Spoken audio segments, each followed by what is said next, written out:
अब यूपी की सियासी खबर की तरफ रुख करते हैं। बिहार के बाद अब यूपी में वोटर लिस्ट को लेकर तनातनी देखने को मिल रही है, लेकिन यह मुद्दा आने वाला चुनाव नहीं बल्कि बीता चुनाव है। सपा के मुखिया अखिलेश यादव ने इसको लेकर क्या कुछ बयान दिया है, देखिए इस रिपोर्ट में। अरे हम चुनाव हार गए, सरकार से बाहर हो गए, ये कोई बात हुई है? हमारी डिमांड केवल इतनी है कि एक जिलाधिकारी को सस्पेंड कर दो आप। लोकसभा का उनकी पार्टी के लोग जीते हैं, पहले वो लोग वोट फर्जी काट करके उनको जिताया गया है, चुनाव आयोग ने गड़बड़ी करके जिताया है, तब वो जीते हैं, तो पहले तो वो लोग भी तो रिजाइन दे दें। वोटर लिस्ट रिवीजन पर बिहार से शुरू हुई सियासत अब यूपी पहुंच चुकी है, लेकिन यूपी में सियासत की वजह साल 2027 में आने वाला चुनाव नहीं बल्कि साल 2022 का बीता चुनाव है। बिहार में एसआईआर को लेकर बवाल छिड़ा तो मामला संसद तक पहुंचा। राहुल गांधी ने महाराष्ट्र से लेकर हरियाणा तक में मिली अपनी शिकस्त को वोट चोरी के मत्थे गड़ दिया। ऐसे में अखिलेश यादव खुद को पीछे क्यों रखते? अखिलेश ने भी यूपी विधानसभा चुनाव में मिली हार पर रार छेड़ दी। अरे हम चुनाव हार गए, सरकार से बाहर हो गए, ये कोई बात हुई है? कुर्सी, शाहगंज, छिबरामऊ, श्रावस्ती, मणियाऊ, कितने कम डिफरेंस से हम चुनाव हार गए। और डिलीटेड वोट ये दिखाई दे रहे हैं, कितना डिलीटेड वोट है। ये तो वो कम समय में हम आइडेंटिफाई कर पाए। हमारी डिमांड केवल इतनी है कि एक जिलाधिकारी को सस्पेंड कर दो आप।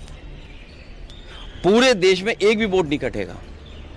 ये कागज है, एफिडेविट है, रिसिप्ट है, आप एक भी डीएम को सस्पेंड कर दिया और ये लंबी सूची है। अखिलेश के इस आरोप ने यूपी की सियासत में वोटर लिस्ट को लेकर नया बखेड़ा खड़ा कर दिया। अखिलेश यादव ने वोटर लिस्ट में गड़बड़ी का आरोप लगाया तो कई जिलों के डीएम और अखिलेश यादव में ठन गई। साल 2022 के चुनाव में वोटर लिस्ट में नाम काटे जाने के अखिलेश के आरोप पर सोशल मीडिया पर तीखी बहस छिड़ गई। सपा ने 2022 के विधानसभा चुनाव के दौरान वोट चोरी का आरोप लगाया। अखिलेश यादव का दावा है कि चुनाव आयोग को 18,000 हलफनामे सौंपे गए थे। अखिलेश का दावा है कि किसी एक भी हलफनामे का संतोषजनक जवाब नहीं दिया गया। अखिलेश ने जिन जिलों के डीएम का नाम लिया था उन्होंने जवाबी पोस्ट किया है। जौनपुर, कासगंज और बाराबंकी के डीएम ने अपने जिलों का डेटा साझा कर आरोपों का खंडन किया है। जौनपुर के डीएम ने अखिलेश की शिकायत को भ्रामक और निराधार करार दिया है। बाराबंकी के डीएम ने साफ किया है कि जिन वोटरों के नाम हटाने की शिकायत की गई है उनके नाम अभी भी वोटर लिस्ट में हैं। कासगंज के डीएम ने भी साफ कहा है कि किसी वोटर का नाम नहीं काटा गया है। अखिलेश यादव के आरोपों पर खुद जिलाधिकारियों का जवाब भी अखिलेश यादव को रास नहीं आ रहा है।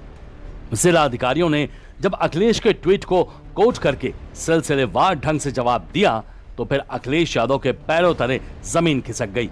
अखिलेश यादव चुनाव आयोग पर बरस पड़े और चुनाव आयोग पर जिला अधिकारियों को ढाल बनाने के आरोप लगाने लगे।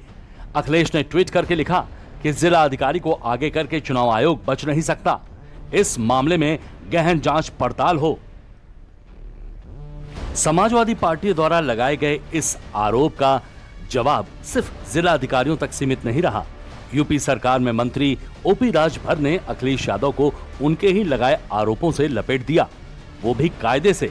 अखिलेश यादव ने चुनाव आयोग से अधिकारियों के खिलाफ कार्रवाई की मांग की तो मंत्री ओम प्रकाश राजभर ने अखिलेश ने उनके सांसदों के इस्तीफे की मांग कर डाली। करके दें तब ना, पहले वो जहां से चुनाव जीते हैं, लोकसभा का उनकी पार्टी के लोग जीते हैं, पहले वो लोग वोट फर्जी काट करके उनको जिताया गया है, चुनाव आयोग ने गड़बड़ी करके जिताया है, तब वो जीते हैं, तो पहले तो वो लोग भी तो रिजाइन दे दें। समाजवादी पार्टी के जितने सांसद हैं वो रिजाइन दे दें, तब ना माना जाएगा कि नहीं हाँ ये सही बोल रहे हैं।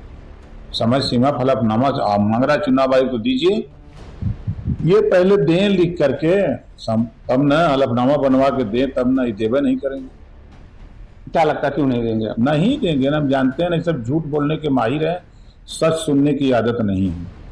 ये पहली दफा नहीं है कि जब सपा ने यूपी में वोटर लिस्ट में धांधली के आरोप लगाए हैं, लेकिन जब भी सपा ने आरोप लगाए हैं उसे तथ्यों के साथ जवाब भी मिला है। लेकिन बिहार में एसआईआर के साथ अब यूपी में फिर से वोटर लिस्ट के मुद्दे ने जोर पकड़ा है तो बीजेपी की तरफ से सपा समेत पूरे विपक्ष पर हमले तेज हो गए हैं।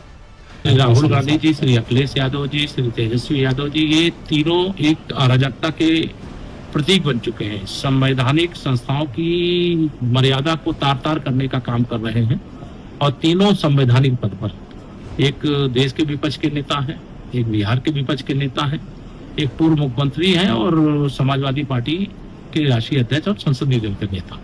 लेकिन इनका जो आचरण है वह किसी भी दृष्टि से क्षमा योग्य नहीं है, क्योंकि यह चुनाव जीतते हैं तो चुनाव आयोग सहित सारी संस्थाएं इनको पवित्र लगती हैं।